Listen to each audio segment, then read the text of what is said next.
Good evening, councillors. I'm Councillor Clark, the Chairman of Maidstone Joint Transport Board, and I'm pleased to welcome you to this meeting of the board. The meeting will be broadcast live and recorded for playback on the council's YouTube channel. But will anyone else be recording the proceedings? I ask so that people at the meeting will know if this will be happening. No? If the fire alarm sounds during the meeting, please remain seated, and members of the Democratic Services team will assess the situation and give further instructions on the evacuation of the building if necessary. Item 1, apologies. Apologies have been received but from Councillor Sweetman. Are there any other apologies? Councillor Cleater. Councillor Barwick. Councillor Tom Sands is stuck in traffic. He will be here when he gets in. Thank you. Thank you. Councillor Cooling, and his substitute is here. Okay. Councillor Stead. Thank you.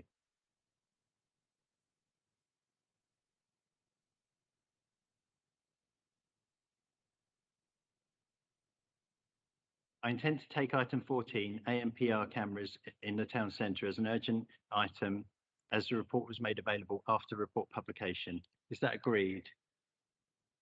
Thank you. Are there any visiting members? There are no visiting members. Oh, sorry. I'm sorry. Oh, yeah, okay, that's fine. Are there any disclosures by members or officers? Are there any disclosures of lobbying?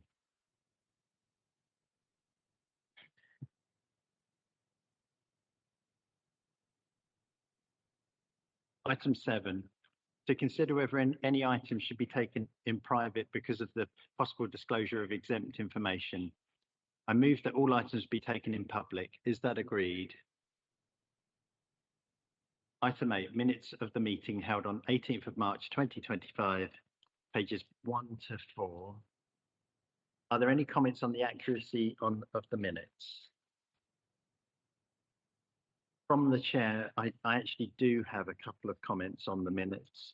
One was to do with the HGV weight and height limits on item 103 on page 2. This item is in this report it's very specifically about the traffic order side of things on weight and height limits.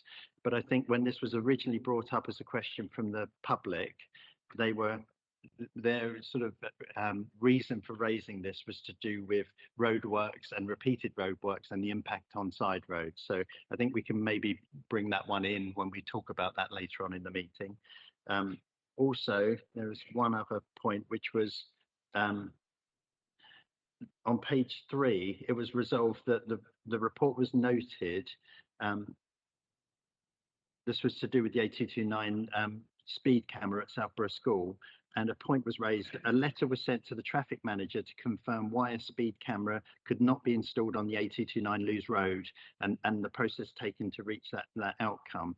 Now, the officer, in responding to that request, has essentially given us the same report that was published originally at JTB. And members may remember, members that were present may remember that we were specifically trying to understand why a speed camera that was replaced why a camera that was intended to replace a speed camera could not technically work on that location. And we never got that answer. We've asked several times for that answer, and I propose that we carry this over and ask Democratic Services to clarify that point and ask for the technical reasons why a new camera can't fit on a location where an old camera had been installed. Is that agreed? Thank you. I move that with those notes, I move that the minutes of the meeting held on the 18th of March 2025 be approved as a correct record and signed. Is that agreed? Item 9, petitions, presentation of petitions. There are no petitions this evening. Item 10, question and answer session for local residents. There are no questions from local residents. Item 11, question and answer sessions for members. There are no questions from members to the chairman. Item 12, Maidstone Joint Transport Board work programme. Are there any comments on the work programme? Councillor Berg. Thank you. I noticed last meeting and the meeting before that, there was mention of a Bearsted roundabout and the improvements, but it seems to be omitted from this one. I just think it's important because that's going to be quite a substantial amount of work. And I'd like to see it still on this report because that's a lot of the questions in the Grove Green area that I get by end about the progress and where it's going. So I'd like that to be put back in if we could. Thank you for your comment. That is going to be included in this board as part of the Maidstone Integrated Transport Package of junction improvements. Unfortunately, this evening, we're going to get onto that item shortly, but I take your point. It's well received. It is an important part of our transport package in Maidstone. But as it stands, that is encompassed within item number 1 and 2 on the work programme. So fear not, we will be working that as we go forward.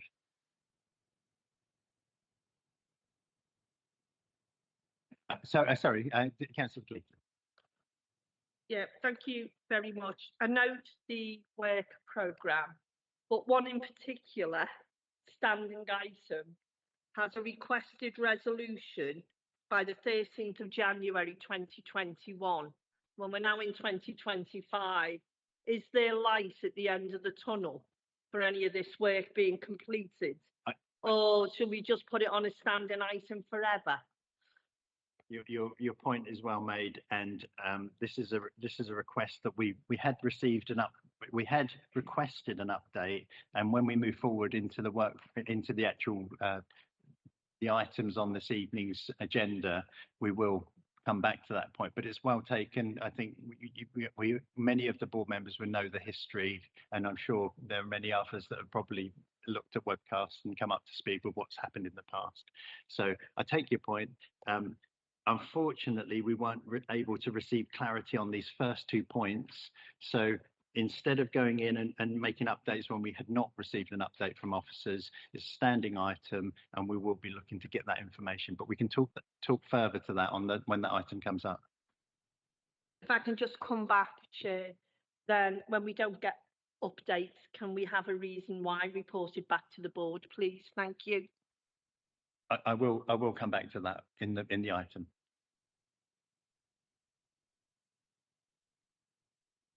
There is one point that I would like to raise also, and it's a bit of a chicken and egg.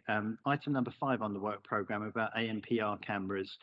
You may have seen from the report that there is progress, but there's still some work to be done that we are going to be interested in to do with the access to the town centre and the restricted access, and where we can put a camera and where we can't at the moment. So if members agree, I'd like to keep this as a work programme item rather than remove it, given the report has come to us today, because I think it's an ongoing issue. Is that agreed? Thank you.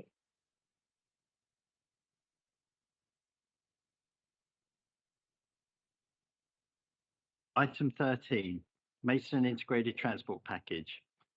As there are no Kent County Council officers in attendance for this item, questions from the board will then be recorded and sent to the relevant officer for a response at a later date. Given that a member of the public had pre-registered to speak for this item, I've decided that I will still consider this item and allow them to speak. Then we can collect questions from members. So, sorry. Yes. So, Mr. Carter, if you'd like to come forward and speak.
No problem.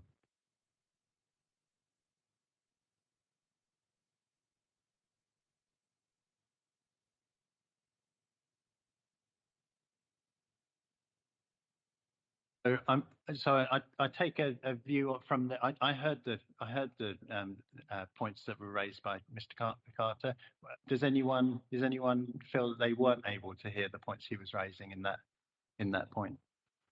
Okay, so thank you, Mr. Carter, for making those points. We will be feeding the information that you provided on to the cabinet member for highways. Are there any members that wish to speak? Councillor Cleater. Yes, thank you, Chairman. Again, we have a paper with no officer to speak to it. We know because I've ranted about this before at JTB, but I think it's ultimate discourtesy to councillors of the borough and the county to not actually have these answers.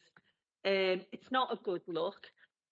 We, as borough councillors, have both sides of the Lewes Road. I know the issues with the Wheatsheaf and Cranbourne Avenue caused a lot of issues in our wards. And to be honest, I think the questions you've raised are very, very valid. Where has the money gone? The problem is the JTB is, as you laid out, an advisory board. The scrutiny needs to come then, I would suggest, from KCC, of the Highways Department in their sort of responsibility. All we can do here is actually raise these issues again and again and again, and they're the same issues which are as equally frustrating to us as they are to you. Thank you, Councillor Cleater. So to give you some context, of course, as part of agenda setting for this review, we do look into the where we are with JTB. We do make those requests. There has been a leading up to the final meeting of last municipal year. There was discussion of a report that have found its way to the cabinet member's desk, which had attempted, although we've never seen any evidence of this, to explain some of the confusion that the board has about the fact that this was a £14.8 million package for junction improvements in Maidstone, and in this year's KCC budget we see that there was a planned spend on the Maidstone integrated transport package of 14 million, and all but just over £100,000 was accounted for as spent today. Now, officers had said leading up to the last board meeting that they had compiled a report which gives some indication of funding that came from developers and a split on further funding. Now, we've never had sight of that, but we know the report exists. As part of agenda setting, we did request the report. We asked that be presented to this board. When we found out that we weren't able to get that report or attendance from officers, we'd asked that perhaps we look at it a little bit differently, and perhaps officers should still come to this board as a matter of courtesy and just explain the reasons behind the fact that that could not be published. And even if they were to attend this board and to explain to the members that there is a reason why we can't give that at this point, that would be better than just completely avoiding the board. And I'm afraid to say there was a briefing session that had not taken place. Officer that informed of a briefing session that had not taken place as of agenda setting, and which I was hoping that had happened by chairman's briefing last week. Chairman's briefing last week, I was told that the briefing has still not happened and will not happen before this meeting, and consequently there will be no report and there'll be no officer attendance. So I'm just putting out the facts there. Generally, when an item is not presented to the board, when officers are not ready or not available to speak, we typically remove that item from the agenda. But I felt that because this was the first meeting of this board and it's been very contentious over the last numerous years, I'm sure many members are aware, I felt that it would be a good opportunity to at least gather questions from the board and send them back to officers as if they were here. They may not be able to answer in this forum, but at least we can send those messages back. So I'm happy to take questions. And really, I mean, it's a forum where if you feel there's something which you need to know on the transport package, bring it forward. Thank you. I think it's probably worth asking the leader of KCC, obviously this is the first meeting, to take the comments back to her new cabinet member and to officers, because we have been frustrated over the many years, and hopefully you'll be able to bring reports in the future and some officers with you. I think that would be rather nice, and I wonder if you could give us that commitment.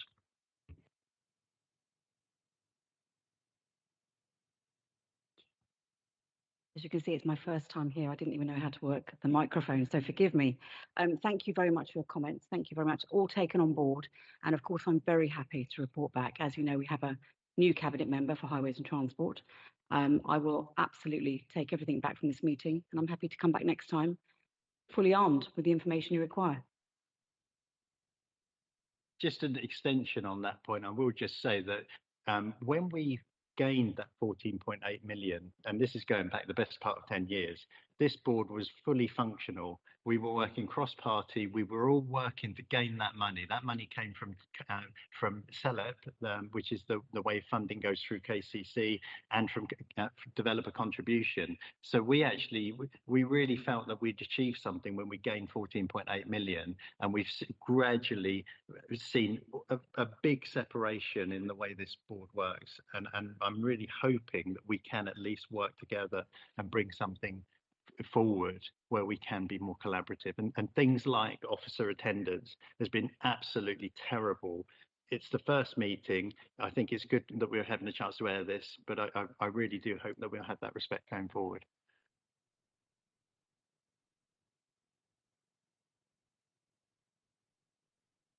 Councillor Springer.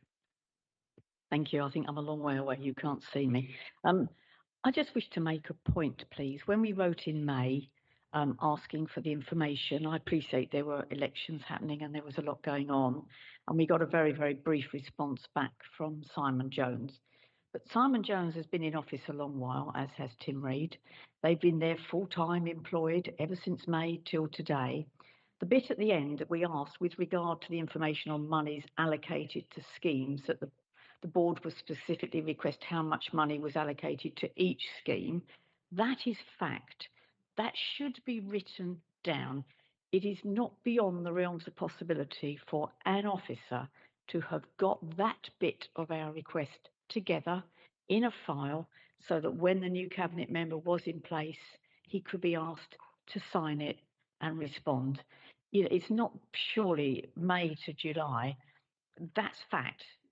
It wouldn't have been a big ask to ask the new cabinet member and the now new cabinet member to sign that, because we're not asking for heavy consideration and all that. We're just asking for a bit of a fact. So I just want it on record that I think that's pretty poor show from Simon Jones. I know he couldn't respond with the figures, but I think his team could have got the information available to be sent out. Thank you. Your point will be recorded, and we share your frustration, and I can honestly say that officers tried their level best to get an update for this meeting. Councillor Sam. Thank you, Chairman.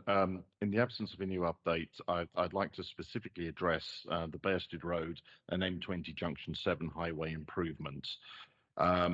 Not part of the original Maidstone Integrated Transport Package, but separately financed in full by government grants with some additional allocation from both Maidstone Borough Council and KCC. These improvements were first listed 5 years ago for completion prior to the opening of the new urgently needed local junior and special schools to be built along Bearsted Road. The opening of the schools was subject to completion of these improvements, but the planning condition was waived, allowing the schools to open with temporary traffic lights and pedestrian crossing, which have now been in place for 4 years. Many promises were made about completion on many occasions, none of which were met, and many further promises to keep local residents up to date also failed to take place. Last November, I raised a Freedom of Information request on what happened to the finance for these improvements, a lot of which was missing from the 25-26 budget, as has already been referenced this evening. I received an unsatisfactory answer other than to be advised that a report on the current state of finance of this project and projects outlined within the integrated transport package were submitted by officers to the cabinet member before the May election, but were not put into the public domain. Under the new administration, I was recently advised that an order for a fully funded package of works in relation to the Bearsted Road project would be in place in early July, like now, with construction commencing this summer and completion by autumn-winter 2026. Once again, we are hearing nothing this evening. Bear in mind that substantial government grants were made to support the Bearsted Road project. The major improvements to Junction 7 of the M20 motorway. I now intend to make a council request for the following information. That the officer's report I referred to earlier be put into the public domain without delay, that any revisions to the published design details be made available to local councillors and members of the public, that a copy of the current safety assessments or audits be available to local borough or county councillors in wards and divisions affected by the project. Furthermore, I would ask, when will KCC confirm that a formal contract has been placed for the Bearsted Road works? When will the phasing details and programme be available and local county and borough councillors briefed? A considerable number of comments have been made in relation to the landscaping proposals. When will the revised proposals be available for consideration by local borough and county councillors? Chairman, almost certainly this is the most serious congested black spot in Maidstone on a daily basis at school times and rush hours, both AM and PM. Problems on the M20 also add seriously to the congestion on a regular basis. In the absence of the appropriate officers, I would add that these questions be included in the minutes and would ask that the Chairman write to the County Council asking for formal detailed responses without further delay. We cannot wait another 3 months until the next Transport Board for an update. Thank you, Chairman. Apologies. So I will be passing those questions back to the cabinet member. The one I will bring up a point related to Councillor Springett's point. We up until before the lockdown, we used to receive a very comprehensive financial report. We had 14.8 million, and we could see very specifically where that was being allocated, be it the Wheatsheaf Junction, the Swan Junction, Armstrong Road. Actually, at one point, it was the Fountain Junction, which got removed, and somehow the money got moved across to Tunbridge and Malling, and then that Tunbridge and Malling scheme got cancelled at Hall Road, which members had voted for the money not to be spent in Tunbridge and Malling for Maidstone's transport package. So item 2 on our work programme really comes to the crux of this, because it essentially says all of the money that we collected. We can find out how much was collected because it's public record. If we can spend the time and we can go back over the minutes and the webcast to find out what the money was. The problem is we've never had an update since lockdown how much money has been spent, how much money has been spent on proposals, for instance, at Willington Street and Sutton Road, where a fully mitigating scheme came to us that was part of planning, but it came to this board and unfortunately it was voted against. If you remember, officers then went back to see if they could do a smaller scale scheme, and they came back to this board and said that smaller scale scheme just does not deliver. You really need to do the fully mitigating package. We voted on it, we successfully passed it and said, let's move it forward. And then the cabinet member said, it's an advisory board and I don't need to take the advice from the board. So I think that we do need a very comprehensive this is what we set out to do. This is how much money we got on the table. This is how much money has been spent, and this is how much money is left. There's one other part which is absolutely critical, is that a lot of the developer contribution timed out. When you looked at the money coming in, there was a point at which it had to be spent, otherwise we could lose it. And my biggest concern is that this board should be able to scrutinise where the drop dead dates are on this money. And that's something that we've asked for since August 2023. And we've had time and time and time again, as we have this time, where no officers are in attendance and no report. So I think that it's absolutely urgent, number one, to find out what the details are in terms of developer funding and when we're getting close to a cliff. Because if we lose, let's say 1.85 million at the Wellington Street, Sutton Road and Wallace Avenue, because the developer says, time out, you've not done it. We've absolutely not had the exposure as members to scrutinise that. So, you know, that's an unacceptable position for us to be in, I feel. Are there any other points that members would like to raise? Have we encompassed? I'll be summarising that point and sending that back as well with my comments. Okay, so that wasn't an item on the agenda, unfortunately, so I can't ask you to note, but I think we have to move on and record the detail that was given this evening. Thank you, members. Item 14, AMPR cameras in the town centre. This is an item that members may be aware. Originally, we were looking at a radio gate at Allington, but as this is a newfound power that KCC has to enforce, a number of members, myself included, got this on the agenda set. I got this on the work programme, and we've now got a report that's come to us. I mentioned earlier in the work programme that we should keep it on because I think it's a little bit of a moving feast. There's no officer to introduce this, so I will introduce it. Essentially, we've got 3 points of access into the town centre where quite often you will see cars racing through where they should not be racing through. One is at Mill Street and at the High Street, one is at the Pudding Lane, and one is at the mall entrance by the old post office area. From the report, very disappointed there isn't an officer here to speak to it, but as part of agenda setting, I was able to talk to the officer. So we've got 1 point in those 3 points where we can enforce, and that's further along by the mall. That's not to say that we won't be enforcing the other areas, because it's almost foolish to have a back door on two of the 3 entrance points. But I do feel that it is urgently needed that we move forward with the single point, and I think that we should be progressing the other points. It will be to do with blue badge holders, the fact that we don't want blue badge holders receiving fines for going through, and we don't have the detail on who does and doesn't have a blue badge. So if members are in agreement, we'll leave it on the work programme. Oh, sorry, question from Councillor. Yeah, I just wanted to say a couple of points on this. As the KCC, one of the KCC division members, that I think covers part of this. I think it might cover a bit of yours. Yeah, a little bit of yours, and I think you've got the camera in your bit. So I've certainly met with the officer as well in the last couple of months, and really welcome this move. As you rightly point out, it's in one direction only at the moment. The number of complaints that I've certainly had over the last 3 years about the illegal use of the High Street and that little bit of King Street is quite huge. As the report notes, the officers are working on a system for the blue badge holders, so that the ones that are using it simply to park can do so without problem. But obviously blue badges are aligned to people rather than cars. So at least it covers us in one direction, and will make the town centre more pedestrian friendly. I have asked police to come out a few times, and they've certainly ticketed quite a few people in so far this year, I gather.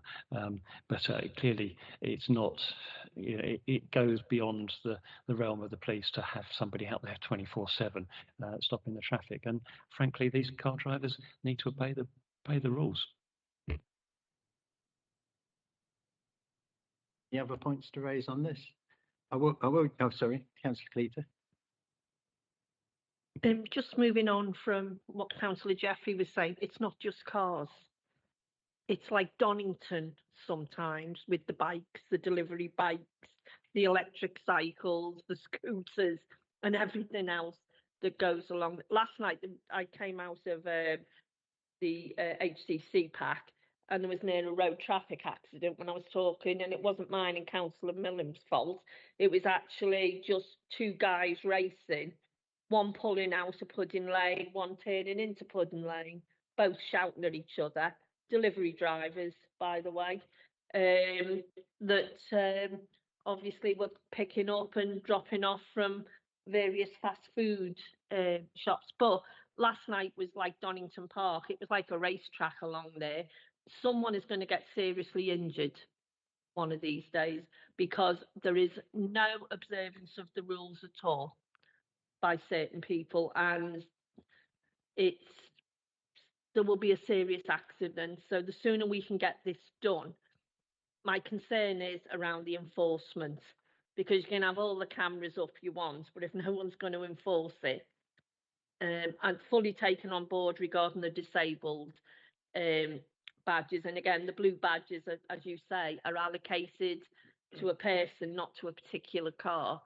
We'll have to work around that somehow, but it can't come soon enough, to be quite honest. So the idea is that when we will be capturing them on camera and they will be receiving penalty notices. But the one thing that I will say is that sort of brings about even more urgency is the typical person that goes through when they shouldn't be going through is speeding, has an exhaust that sounds like it's falling off half the time. So there's a sort of there's almost a filtering of some of the worst elements of the driving population that not only break the rules by cutting through, but also the way they drive. So the plan is to move forward with one, carry on with the others, keep it on the work programme, and we'll keep an eye on it. Because I think at the end of the day, we once this goes out, we'll be looking at other areas where we can seek hotspots and enforcement. Councillor Jeffrey. Very briefly, can we not say breaking the rules? Can we say breaking the law, please? Sure. Councillor Cleater. Just a quick point of clarification, because there will be loads of fines. Who gets the money? No, just asking which council gets the money and what will it be used towards, because I think it should be. It's a good point. If there was an officer here, then we would put well, it forward. But I think I'd like it ring fenced to go back into highways in terms of improvements for safety. Councillor Thomas. Thank you, Chair. The obvious question, and it's been muted over there, is the enforcement, because as they've said, the blue badge goes with the person, not with the vehicle. So and unfortunately we haven't got an officer here to understand how they're going to enforce it, because they'll be sending out fines as a first point. No, then they'll have to prove how it comes back. So I think I can be helpful with that. Yep. So at the moment there are 3 points. There's only 1 point where no disabled access is allowed, and that's at the mall. And that's the point where the first ANPR camera will be going. The other areas will not have ANPR cameras until we've worked out how we can identify who is the blue badge holder. That work is going on at the moment. That's why I'm saying we leave it on the work programme so it can come back to this board and we can assess it. Yep.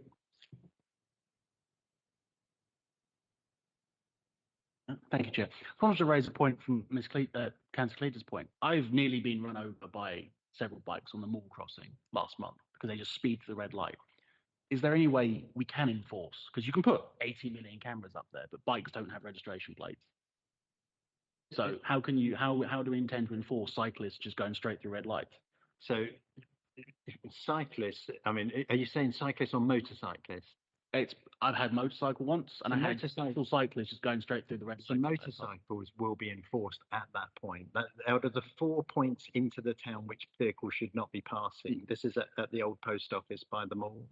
There will be a camera, and that will basically get a snapshot as people pass. I understand for motorcycles they have license plates, but it's actual push bikes. You don't have a license plate on a push bike. No, so as far as push bikes are concerned, it's only the police that can enforce, and that's down to the appetite of the police.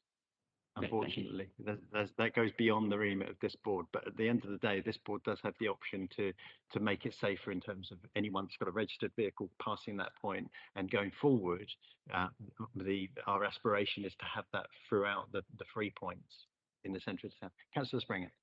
Just like to very quickly pick up on Councillor Cleater's point of where will the fines go? Well, this is obviously going to be a new income, so could I propose to our county members that the fines go in a pot to provide more ANPR cameras elsewhere within the borough? So it would be a nice little funding stream to bring more of them in. So it's just a proposal that our county members might like to think about. It's a reasonable point. Thank you. It's staying on the work programme. We hope next time round we have an officer here and we can explore all of these points. You got any more questions on this point? Oh, sorry, Mr. Bradshaw. Sorry, just one more point to add. On the blue badges, because my mother is a blue badge holder, and as you said, it's the person, not the car. I drive up here with my mum in the car every once in a while with the blue badges. Is there any plan to put signage of where, because I know the traffic lights at the end of the road here, you're technically not allowed to go up there if you have a blue badge, from what I understand. Is there any plans to put signage up there just as a precaution so you know you can't drive down there? Because up until last month, there happened to be a police car there. My mum didn't know she wasn't allowed to go down there. I think that goes beyond the point that's on the agenda for today. But it's a reasonable point. That could be brought up at agenda setting. We could look at that further. But it's a little bit beyond the point of this item. Are there any more comments on this agenda item? Just to quickly point out, if you're referring to the point by the entrance to the mall, there is a very clear sign. It's been there for a few years. No, nothing other than taxis and buses. So your mother was driving illegally. Sorry, Councillor.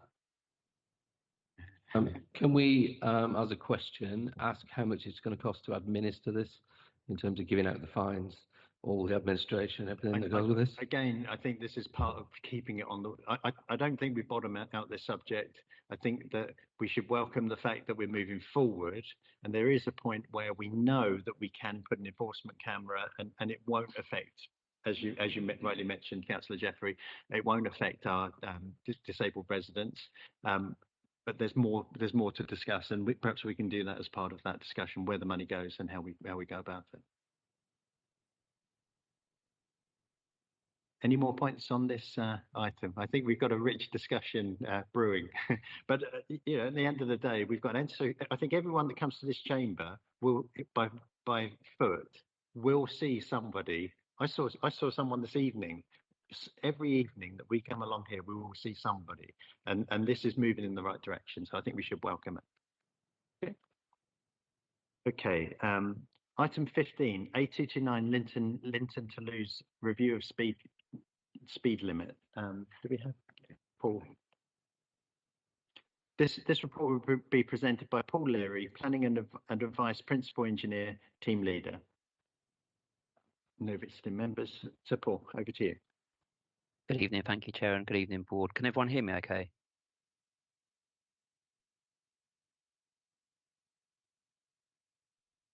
Can you hear me okay? Yes. Sorry. Yes. Sorry, great, thank you.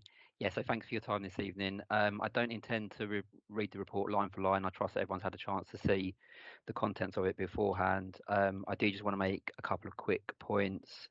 Obviously, the first one being a reminder of our Vision Zero Road Safety Strategy. Obviously, that is very much at the core of what we do in my team. And as the report mentions, obviously one of the cornerstones of our Vision Zero Road Safety Strategy is ensuring safe speeds, but also working on the safe system approach. Now, obviously, this recognises that. Sorry, my internet connection is just frozen. Yeah, sorry, safe system approach does recognise that we're all human and humans make mistakes. So we try to make sure when we're setting speed limits, local speed limits, that these mistakes do not result in a death or life-changing injury. So obviously that's very much at the front of our thoughts when we are assessing speed limits. We do also work to Department for Transport guidance, which is setting local speed limits. Again, the report sets out the key principles that we consider. So history of collisions, road geometry and engineering, road function, the composition of road users, and obviously that includes existing and potential levels of vulnerable road users, the existing traffic speeds, and the road environment. As you would hopefully all seen in the report, obviously each of these principles is assessed in detail in its own section, working through.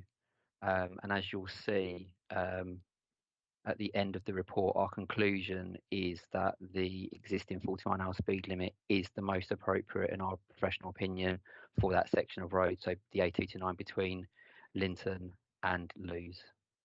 Don't intend to dwell too much longer on the report. Obviously, the content's there, and happy to take any questions from the board. Thank you very much. Okay, thank you, Paul. I'll from the chair, I'll raise the questions or make a point to begin with, given this was something that I brought to this board.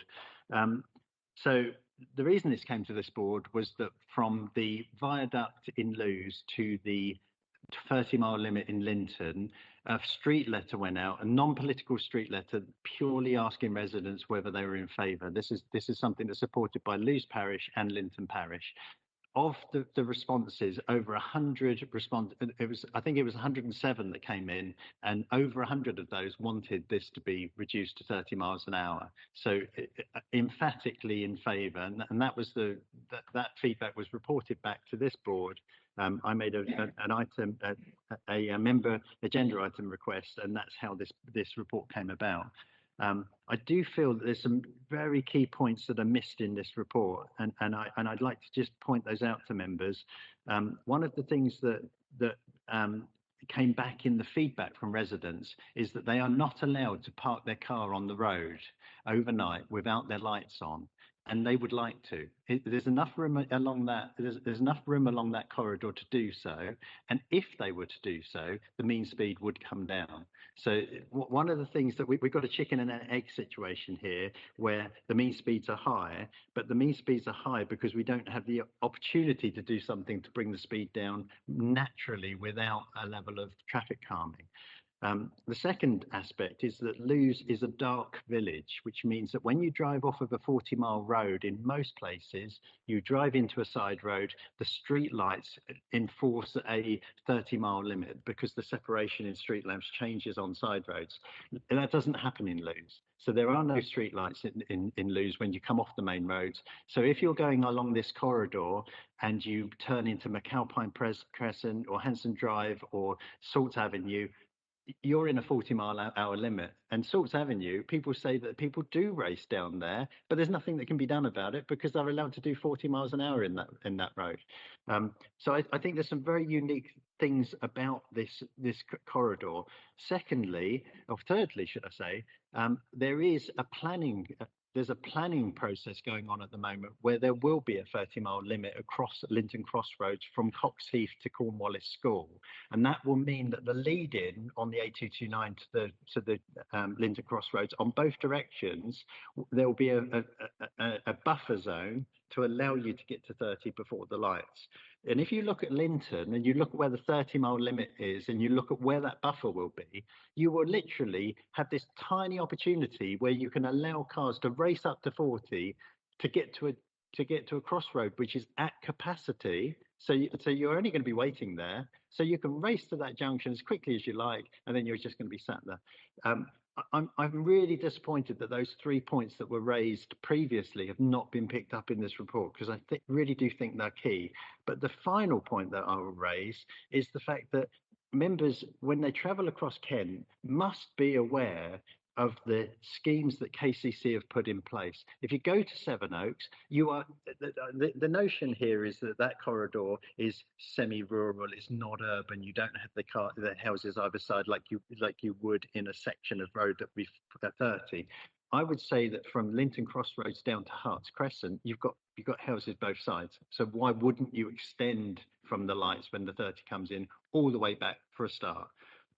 But the notion that these roadways, if they don't feel like a 30, they shouldn't be 30. Look at the Heath Road in Bournemouth, Chelsea. It's remarkably more rural. And yet you've got the 30-mile limit along that stretch. Look at Harrietsham when you're on the A20, you're almost on a highway going through there. And KCC has endorsed a 30-mile limit while we've been talking about this. So if across the county, there are many, many, many instances of 30-mile reductions that have gone in place while we've been talking about this. And yet this is unacceptable. So I will be taking this up with both parishes, and we will be looking at how we move forward with next steps, because there is the money available to those parishes to make this happen without resorting to funds for KCC. KCC is cash strapped. So if we've got the money and it's in the parishes and the community wants it, why can't we do what the community wants when it's happening all over Kent in other areas? Councillor Cleater, I think, was the first. You've raised most of the points. I travel that road quite frequently due to having to drop my son at work and the appalling rail services we have in Kent. So I endorse what you're saying. I just quickly want to say, actually, whether people want to raise things in the report or not, to thank Mr. Leary for coming and actually presenting it, because it makes a nice, refreshing change. So that is to be commended on behalf of all of us, because sometimes our frustration isn't about we're going to hear something we maybe don't agree with. It's the fact we don't have anyone to present the report. I mean, to be fair, we get quite a few borough reports we probably don't agree with either. But just thank you, Mr. Leary, for attending the meeting virtually. We do appreciate it. And I'd just like to endorse a lot of the comments that you've made from the chair. Councillor Hickson. Thank you, Chairman. You're absolutely right about 30-mile zones being implemented elsewhere in Kent. Further down the A229 in Cranbrook, there's an area it's been turned into a 30 zone. Funnily enough, the bit where the school is still a 40 zone down there at Snowfields. But the big issue really is that sat-navs haven't updated. So you could be driving along there and you look at your sat-nav still says 40 miles an hour. So is there a way in which we can inform the providers of sat-navs that the speed limits changed? I mean, there were 8 police officers with one speed gun at one point, which is slight overkill. I will say with Google Maps, you can do it directly. There was a problem in Paynes Lane where residents were turning left from Berwyn Grove into the Lewes Road because Google Maps inadvertently showed that was a valid turn when it's actually that stretch is one way. So I reported it to Google Maps and they turned it around quickly. So I would say if you're seeing that, then just go on the app and update it. And they're quite responsive. They want it to be current. So it's one of the things that we can do. But it's a little bit beyond this item. Obviously, this is very specifically to this network. Are there any other? Councillor Jeffrey. Yeah, thank you. I must say I agree with all of your points you made, Councillor Clark, particularly the ones around Linton Crossroads, which is obviously traversed by lots of kids every day. Clearly, officers are there to advise and members are there to make recommendations and decisions and so forth. And whilst it's your ward, I wouldn't deem to move a motion at this committee that this committee recommends that the highways member is advised by this committee in due turn to move forward with a 30-mile-an-hour limit. But if you wanted to move that motion, I'd be very happy to second it. Okay, well, I will move that motion, given there's appetite in the room, because I feel that I mean I've raised I feel very pertinent points that weren't picked up on that report. But I think that the other thing that we have to realise is that the M25 has a variable speed limit. It has a variable speed limit to improve congestion. They bring the speed down to actually make traffic move quicker. Linton Crossroads is at capacity. There really is. We can bring it forward on a sealed funding bid, which we are doing, but we're still at capacity there, and we've got kids right in the centre of a 40-mile-an-hour limit crossing. So, which we are going to change that. We're going to breach that 40 at that point. So, I feel that you come out of Lewes and you've got a short opportunity, if you're a racer, to get up to 40, to get to the crossroads queue quicker. You won't get through the crossroads any quicker. You just won't. So I'm happy, given the appetite in the room, to propose that we do move forward with a 30-mile limit from the viaduct in Lewes all the way to the 30-mile limit in Linton. And I think we have a seconder. Is there anyone? Paul, if you can hear me okay. If the proposal they're putting forward to effectively overrule your recommendation, in highway terms, is that satisfactory for them to downgrade into 30?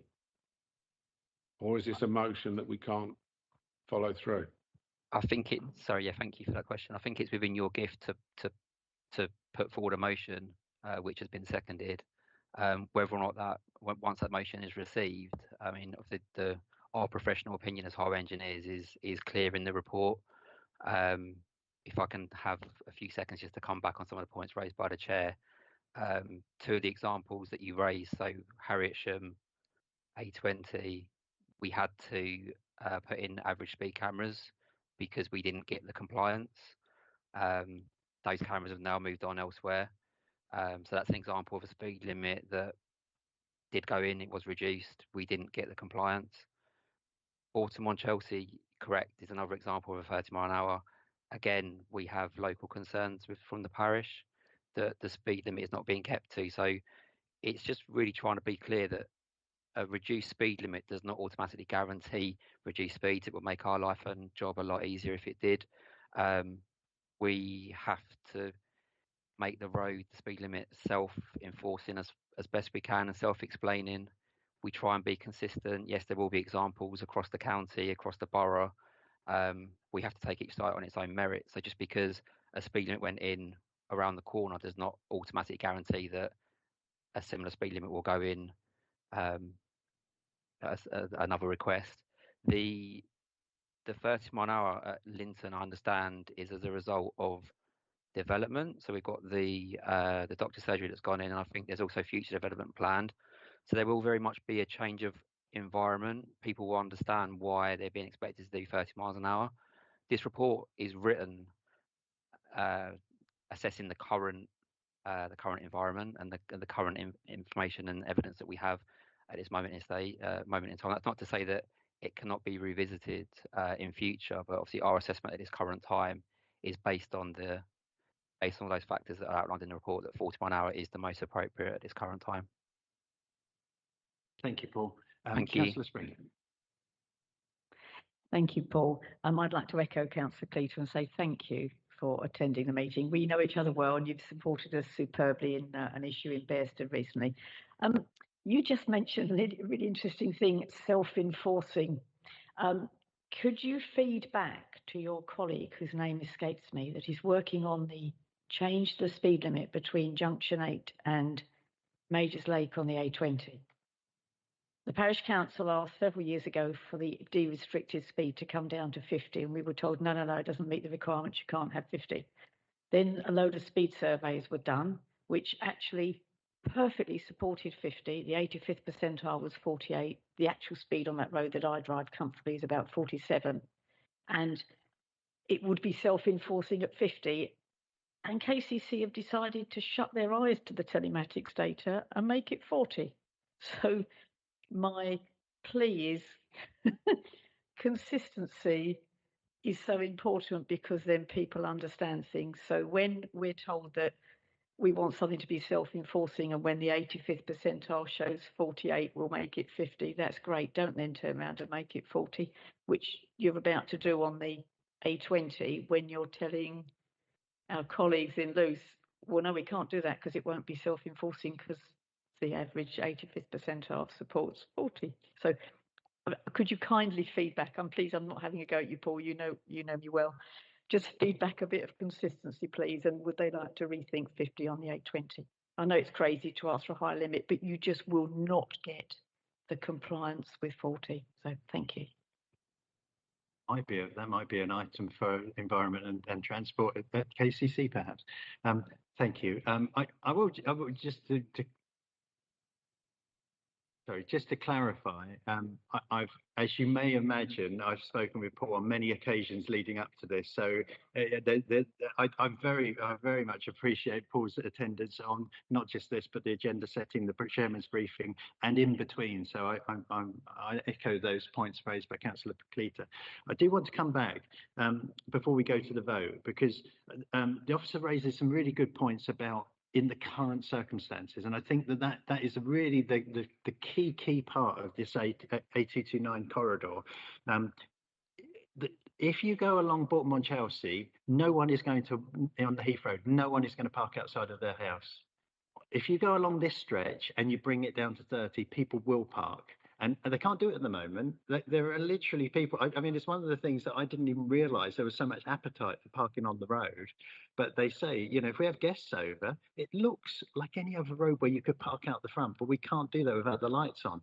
If they do that, you only need a few cars along that corridor to bring the speed down. If we put 30-mile-an-hour speed limits in the junction, that's going to bring things down. So I think we will naturally move in the way towards this move. But the last point I wanted to raise was Dean Street, because I used to be a county member, and I put the 20-mile-an-hour speed limit in front of Northumberland Road, with Northumberland shops. Very, very high incidence of road traffic accidents along there. Children running from Cumberland Green across to the sweet shop. That type of incentives there, and that was supported by officers. Everything went through. When we did speed surveys, and it's been successful. We're about to do a complete resurfacing of that whole corridor from Sutton Road, which we've been calling for a long time. So I really appreciate that. But overall, safety has improved there. Dean Street at the top of Farley Hill used to be 40, and people used to come along from Farley, almost like the Dukes of Hazzard, into Farley Hill, and they would still be at 40 at Tesco's. Under the policy, and it's not rigid, as the officer says, under the policy, that does not meet the guidelines. You get up to the top of Farley Hill, you carry on, it's open countryside. But there's not a single person that objected to that when it went forward for speed reduction. And there's not a single person that has ever complained about it. I've only ever heard people say how amazing it is that you've finally got the speed down to 30. So sometimes I think the community has to speak about these things, and sometimes we get it right, I feel, even if policy isn't in our favour. So unless there are any other questions, I propose that we take it to the vote, that we do move forward with 30 on. Oh, sorry, sorry, as seconder, sorry, you reserve your right. Go ahead. Sorry, I just wanted to add that as the Borough Councillor for Coxheath and Farley, the Heath Road westbound is a racetrack, and as much as Mr. Leary said about current situations, we know we're going to have the hospice not far along that road. We know we're going to have a big residential home for people who need nursing. We know we're going to have a huge development, 40 plus properties for people who have got additional needs. Absolutely fine, and some retirement bungalows. There are more and more people going to be coming out of there, and opposite, we are going to be having a development of approaching 90 houses. So again, that's more cars coming in and off that road. So having something slower approaching the junction either way, I think that would support them coming slower along the Heath Road. And you know, it is a racetrack. People do hack it along there. It is a straight road all the way along to Farley. So yeah, I thoroughly endorse that. In fact, when the Greensand development came forward, the plan was to slightly increase the 30 to allow for a zebra crossing, but that actually plays to what I mentioned earlier about approaching from Linton. That squeezes that 40 to such a tiny amount that I went to planning and I proposed to just go beyond the lights, because we want it anyway. We want to try and improve safety for the children, and having a tiny amount of space where you can go up to 40 before you go to a crossroads that's at capacity is folly. And that was accepted by the planning committee. And afterwards, I heard that the developer said that they felt that that might actually make the road safety audit work better than the plan that had originally been put forward. So I think it's all associated with what we're trying to achieve here. Councillor Nixon. Yeah, thank you. I just want to point out that people parking on main roads like that brings its own issues, especially around the school, because kids tend to run out from in between parked cars. So we may have they won't be able to park outside of Cornwallis because of the traffic order in that location. Okay, fantastic. Okay, so unless there's anything further, I think we should take it to the vote. All those in favour of progressing the 30-mile scheme on the A229?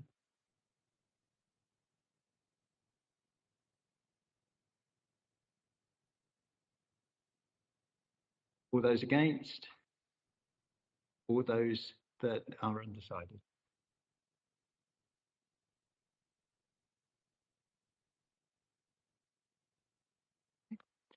Thank you, members. Moving on to the item on HGV weight and height limits. This report will be presented by Paul Leary, Planning and Advice Principal Engineer, Team Leader. Over to you, Paul. Thank you, Chair. Thank you once again, Board, for the opportunity to present to you this evening. Yeah, Chair, as you mentioned previously, potentially the report that's come to you this evening maybe has strayed away a little bit from the original intention of the question. The report very much sort of highlights the process that we will follow as a highway improvement team to assess particularly prohibition of vehicles in terms of weight and height limits. Obviously, we do have a dedicated community engagement team who are there to work closely with the parishes and members and advise really what can and can't be done, and the pitfalls that we could potentially fall into. Essentially, any prohibition of weight or height limit will, of course, require, first of all, a formal consultation. We do tend to ask before we get to that stage. We carry out a pre-consultation engagement exercise. So the scheme promoter ideally would be either the local KCC member, borough councillor, or parish council. Really good to get evidence of local support for the scheme proposal. If it's considered, obviously, in our professional opinion, that it is a goer, we will proceed to the formal public traffic regulation order, which obviously is advertised on site, advertised in the paper and on our website. That is a standard and legal process. Obviously, we then have feedback. People have an opportunity to either support, object, or make comments towards that, and then depending on the outcome, it could potentially come back to JTB for recommendation, or it can be dropped, or it can go to our head of service under delegated authority, obviously with the buy-in of the local member as well, and cabinet member. Yeah, not really sure I can really sort of add too much more apart from what's already in the report. I mean, essentially just to encourage the board to use our team, the community engagement team, as your first point of contact. Hopefully everyone's fully engaged with the highway improvement plan process on the parish side of things, and board members that are there tonight hopefully agree that we've, as a team, joint working with you, we've delivered some good schemes and got plenty more in the process going forward. So yeah, happy to take questions, but as I said at the start, maybe the original question was, I think, relating to is it when there was a road closure on and then permitting vehicles going through, or maybe using unsuitable routes when roads are closed or there's diversion routes. So obviously we've captured the element of it from our side, but maybe it's strayed a little bit from the original question. But yeah, happy to take questions from anyone. Thank you. Just thank you, Paul. Just to clarify, this was really to do with a progression of roadworks, where you have a roadwork and then you have another roadwork that follows on after it. It started off with that as a point, but Barbara Westmacott came to this board and actually gave us a briefing on how roadworks are planned and sequenced, and it was a very good report that she gave to us. But out of that came an issue which actually predated the A229 closure at the Swan Pub, but it was very pertinent because it was to do with HGVs when there are roadworks going onto the side roads and breaching. For instance, on that one, Cripple Street has a HGV limit.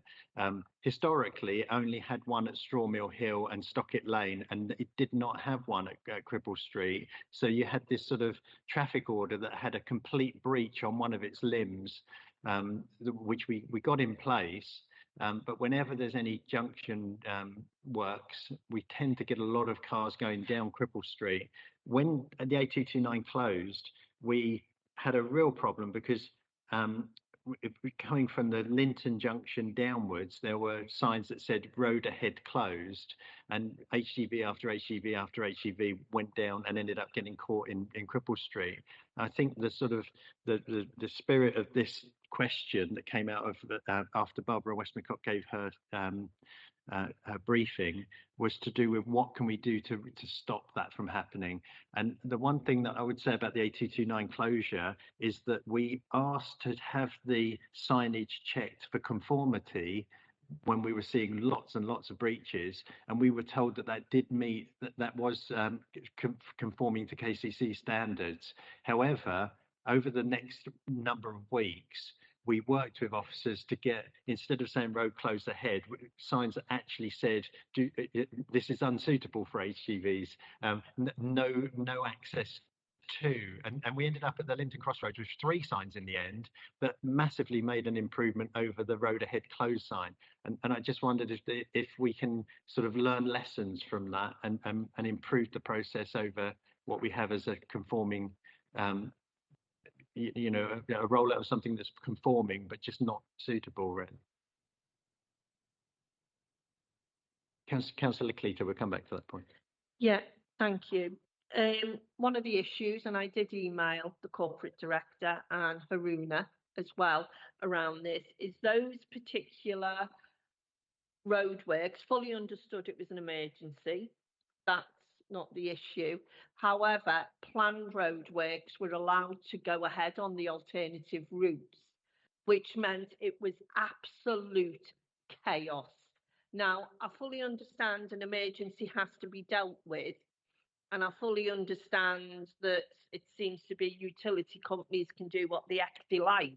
However, logic, as a woman, I would say, would please get in touch with the people who were doing planned works and say, we're really sorry, we're going to have to delay those slightly while we deal with this emergency, which, according to Simon Jones, the corporate director, you can't do. Now, that may well be by the law, but that contributed greatly because it wasn't just one road that had alternative roadworks on. They put traffic lights on Farley Hill. There was then the other alternative road that could use, that was being dug up. It just was absolute chaos. And people do have to get to work. And people, ambulances, other emergency vehicles were struggling to get through. And I suppose as part of this was the whole rationale why these things were raised. And I think we've got to get better at doing that joined up thinking. And if the law allows people to do that, then we need to be lobbying to get the law changed. And if anyone here has ever had to deal with the Transport Commissioner's office like I have to at work, they're a complete nightmare and on their own. So I think there's work that needs to be done cross-party because, this isn't a party political issue.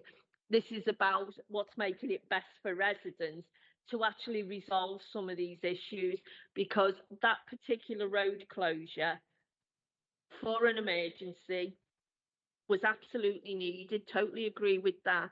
But all the other stuff that went on, the signage, the digging up roads that really needed postponing, that was caused and exacerbated a really major issue. They're basically gridlocked everywhere. Shetway, Lewes, you name it, Tovel.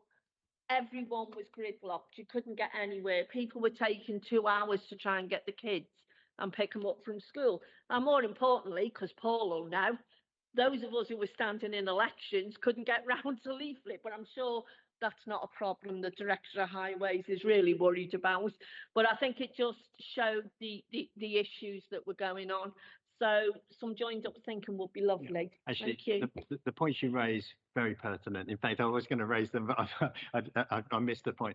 But essentially, 5 Acre Wood, they had a Maidstone United, I'll come back to you, Paul.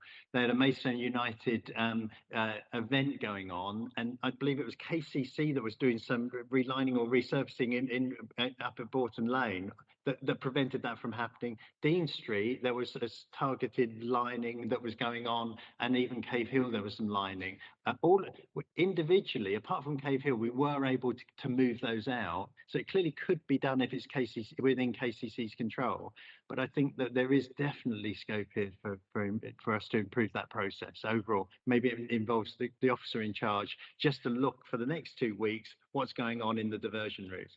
Sorry, Paul. Thank you, Chair. I appreciate this goes beyond the scope of this particular agenda item, but it's pertinent probably to talk about the A229 works, and it's something, Paul, that I will be requesting a full sort of cross-party and likewise with the Borough Council a proper review and discuss it with the local residents as well, because it was a perfect storm. It started off with emergency procedures. Then when it's realised the only solution was the gas main repair, that then goes over to the programme team for programme works, but they didn't have their lead in. So all the signage and all the extra things that you do to plan ahead didn't take place. So you didn't set up the shuttle buses for people that couldn't get out, because effectively one way you're looking about 2.5 mile walking distance up and down the hill. The other one, a mile down to the Wheatsheaf Junction where you can pick it up. There was the disruption to businesses. It was absolute carnage, to be honest. And likewise now, you've now got the reinstatement works where you've got the situation where you've got lining where the holes were, which now demonstrates the rest of it's inadequate. So there are a lot of big lessons to learn from this.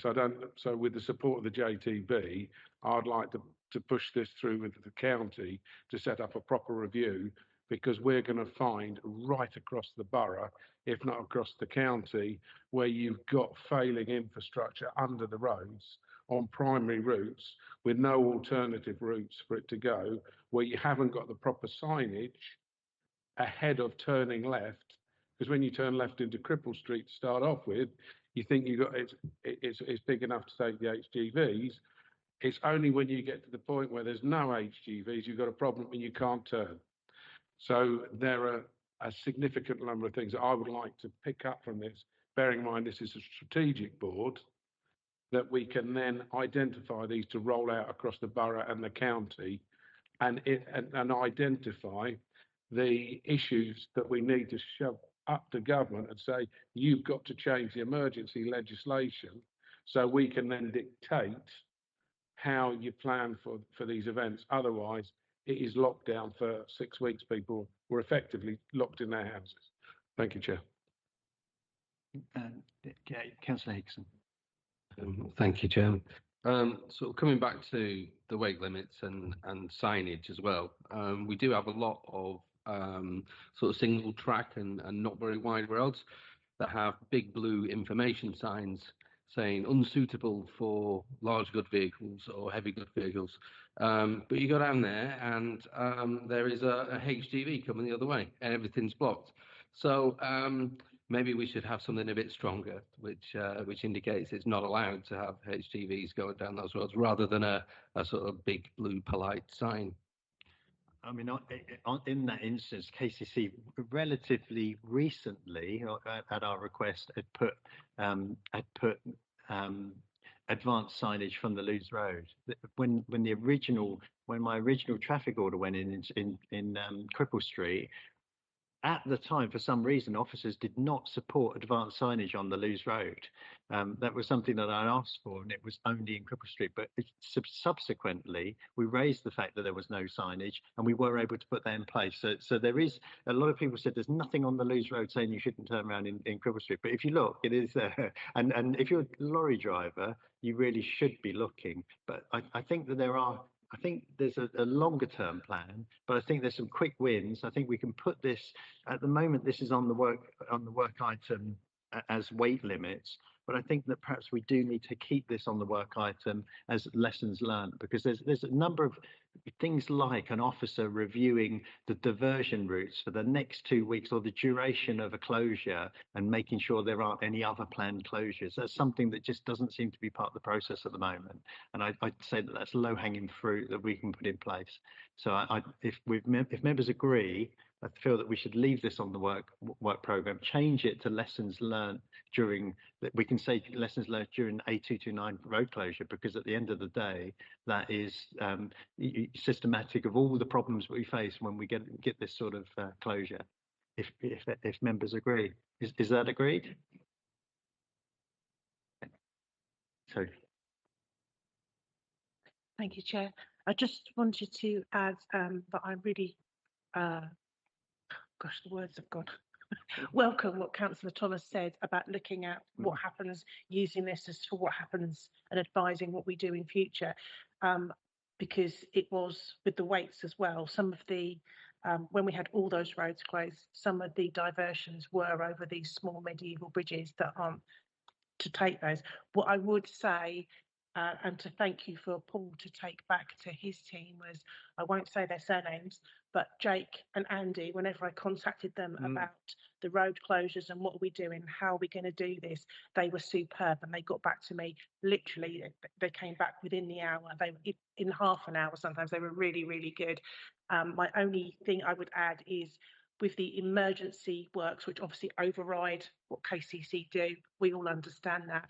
I think, like you said, we need to look at what is an emergency, what counts as an emergency, and do these orders come in, who's approving that they're an emergency above, obviously above KCC, because sometimes they're coming in because they want to get the work done and the emergency is overriding it, but it might just be something small, which obviously might be bigger than it looks, but there is that issue there about how many of those are true emergencies. But thank you.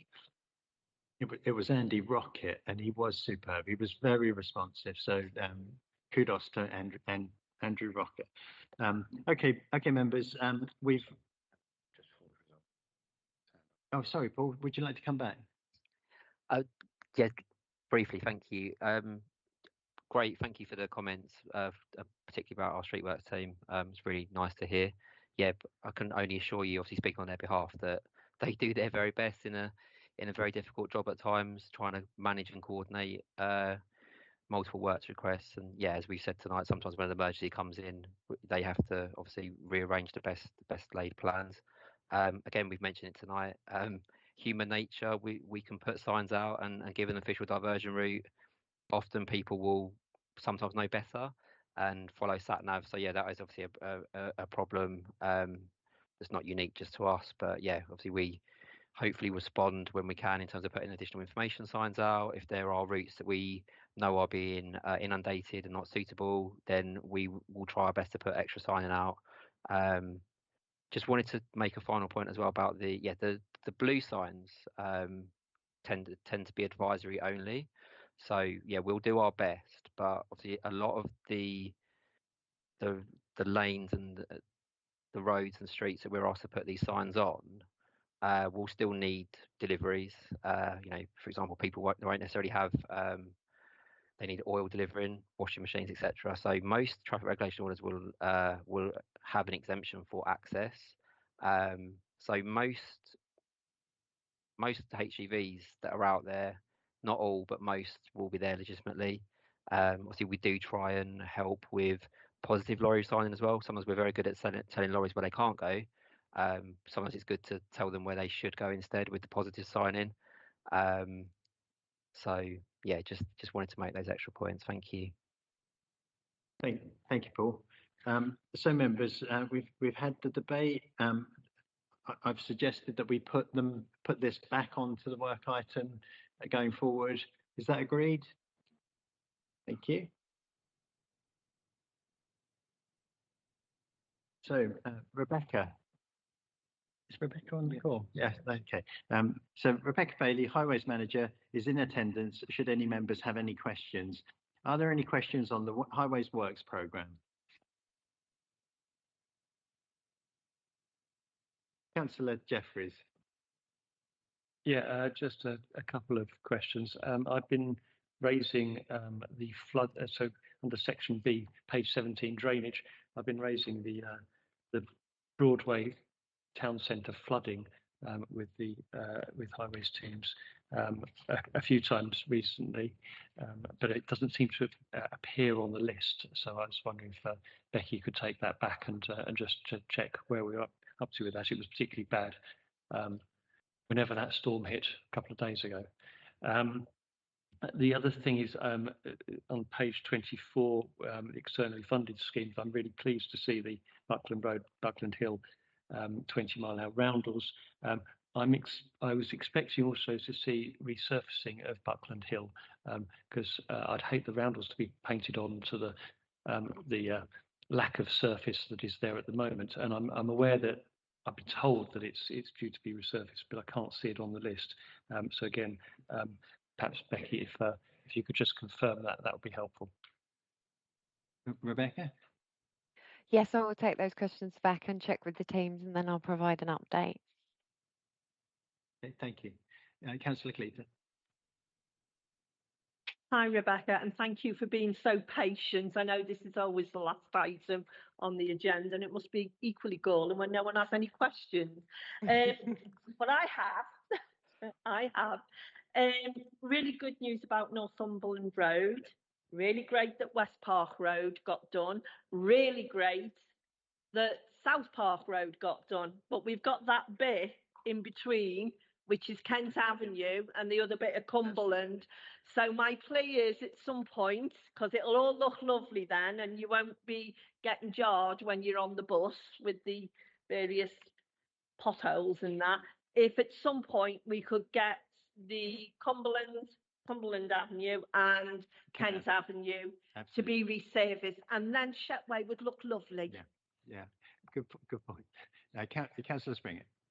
Just a very couple of minor points. On page 25, I'm quite disappointed to see that Bluebell Hill improvement won't start until 2029. That seems an awful long way away. Just a very two minor points actually on page 26. Second item down is Church Road, Derringwood Drive, Willington Street. It's not in Bearsted, it's in Downswood. Could we get the right parish on that, please? That's a really silly one. And then just beneath that, it's got Cross Keys, Bearsted, new access, crossing point and parking area. And it says works completed. The road that goes off of Cross Keys, where these works were, is actually not adopted. I've been trying to give way markings there because traffic has been whizzing out, and I'm told that's down to the developer. So we've just got a junction with no markings. And I think, if I recall correctly, there were supposed to be some double yellow lines on the opposite side of the road to stop parking. There's a slight jink in the road just where the bridge comes into Cross Keys. There's a very slight jink, and I think there were supposed to be double yellows because if people park there, it's really difficult for vehicles to get around that little tiny jink. So I don't know if someone could just have a little quick look at what was approved there. That would be helpful. And that's all. Thank you. Thank you. Are there any other questions from members? Rebecca, I also wanted to give you some feedback about the A229 closure, and I know that elements of that were not in your mandate, but I do appreciate the signposting that you did at that time. I also am going to echo Councillor Cleaver because you probably know how many times I've raised Northumberland Road, and I'm so pleased to see that programmed. South Park Road, very similar when that came along. I was elated, and Absolutely, the Kent Avenue little link is just the last part. We really will have a nice network through there if we can get that done. Councillor Ash. Thank you, Chairman. The installation of the pedestrian island outside the Tudor Park Hotel. It's actually in Thurnham rather than in Bearsted, but Thurnham Parish Council are all in favour of this. And this was an idea from Greg McNichol, our Community Engagement Officer, who sadly has left and is going to work for some other organisation. But he came up with this idea. It did seem ridiculous that you walked out of the front door of the Tudor Park and then had to walk along the road for about 200 or 300 yards to the bus stop when there was a perfectly good footpath straight to the Ashford Road. And thankfully all that situation is being resolved, and the island will, to some extent, slow traffic down. Having an island in the middle of the road, it is a stretch that motorists tend to speed along. Thank you. Okay, any other questions on the highways programme? I move that the highways works programme be noted. Is that agreed? Okay, I now declare the end of the meeting. Thank you, members. 31.